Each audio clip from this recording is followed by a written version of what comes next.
নমস্কার বন্ধুরা, তৃষ্ণার রান্নাঘরে আপনাদের সকলকে স্বাগত জানাই। শীতের নরম বেগুন দিয়ে গলদা চিংড়ি, একেবারে অনবদ্য স্বাদ। তো আজকের রেসিপি আমার এটাই।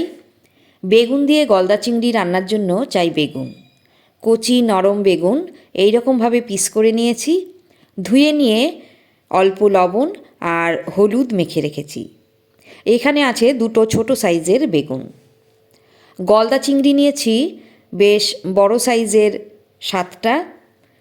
মাছগুলো ভালো করে ধুয়ে নিয়ে অল্প লবণ আর হলুদ গুঁড়ো মেখে রেখে দিন 15 মিনিট। এখন মূল রান্নাটায় চলে যাচ্ছি। সর্ষের তেলে রান্নাটা করছি।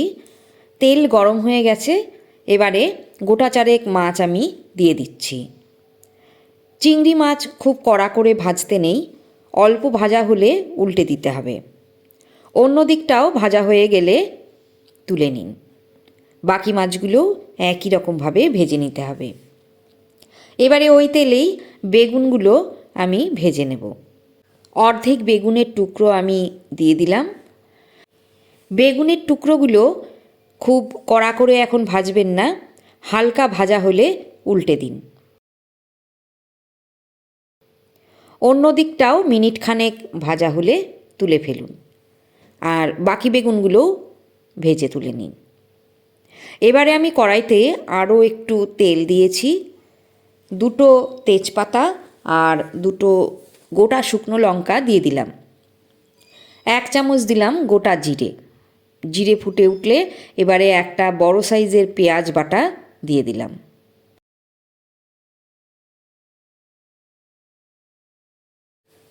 পেঁয়াজ বাটা একটু নেড়ে দিন। কিছুক্ষণ পর দিয়ে দিন আদা রসুন বাটা। এখানে আছে 1 টেবিল চামচ আদা রসুন বাটা। একবার নেড়ে দিতে হবে। আঁচটা এই সময়ে কমিয়ে দেবেন, না হলে মশলা পুড়ে যাবে।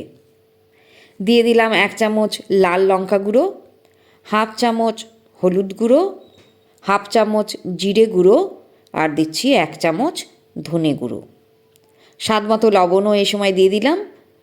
সামান্য জল দিয়ে দিচ্ছি। এবারে ভালো করে কষাতে থাকুন। আঁচ এই সময়ে একদম কমানো থাকবে। 2 মিনিট কষানোর পর একটা বড় সাইজের টমেটোর টুকরো আর 3-4টে কাঁচা লঙ্কা চেরা দিয়ে দিলাম। নেড়ে দিন ভালো করে। এবারে দিচ্ছি ফেটিয়ে রাখা দই। আমি পুরোপুরি টক দই দিইনি, সামান্য মিষ্টি দই নিয়েছি। যদি আপনারা টক দই দেন তাহলে কিন্তু সামান্য একটু চিনি দেবেন, তাহলে রান্নাটার মধ্যে একটা ব্যালেন্স আসবে আর স্বাদটাও ভালো হবে। 3 থেকে 4 মিনিট কষানোর পর দেখুন চারপাশে তেল ছাড়তে শুরু করেছে। এইবার গ্রেভির জন্য 1 কাপ পরিমাণ জল দিয়ে দিলাম। এই রান্নাটায় খুব বেশি জল দেবেন না, কেননা বেগুনগুলো নরম হয়ে গ্রেভিটা ঘন করে দেবে। আর এই রান্নাটা একটু মাখো মাখোই ভালো লাগে। একবার নেড়ে দিচ্ছি, আর ফ্লেভারের জন্য দিয়ে দিলাম 4টে কাঁচা লঙ্কা। ঢাকনা বন্ধ করে রান্না করুন 3 মিনিট। 3 মিনিট পর নেড়ে দিতে হবে ভালো করে। এবার ভেজে রাখা বেগুনগুলো দিয়ে দিলাম, আর তার উপরে ভেজে রাখা চিংড়ি মাছগুলো সাজিয়ে দিলাম।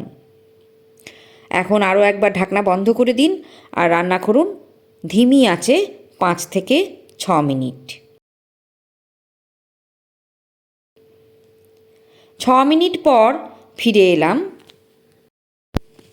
বেগুনগুলো একদম গলে গেছে। গলদা চিংড়ির ফ্লেভার সমস্ত গ্রেভিতে ছড়িয়ে পড়েছে। এবারে দিয়ে দিচ্ছি 1 চামচ হোমমেড গরম মশলার গুঁড়ো। গরম মশলার গুঁড়োটা সমস্ত তরকারিতে মিশিয়ে দিন। তৈরি হয়ে গেল বেগুন গলদা। 5 মিনিট স্ট্যান্ডিং টাইমে রেখে দিয়েছিলাম। দেখুন বেগুন গলদার ফাইনাল লুক। একদম গরম সাদা ভাতের সাথে পরিবেশন করুন। সবাই খেয়ে প্রশংসা করবে, গ্যারান্টি। রেসিপি ভালো লাগলে একটা লাইক দিতে ভুলবেন না। আর যদি চ্যানেলে নতুন হন তাহলে বলবো চ্যানেলটা সাবস্ক্রাইব করুন। এরকম আরও ভালো ভালো রেসিপি পাওয়ার জন্য পাশে থাকা বেল আইকনটা প্রেস করতে ভুলবেন না। তাহলে নেক্সট ভিডিওর নোটিফিকেশান খুব সহজেই আপনার কাছে পৌঁছে যাবে। ভালো থাকবেন, সঙ্গে থাকবেন, আবার দেখা হবে।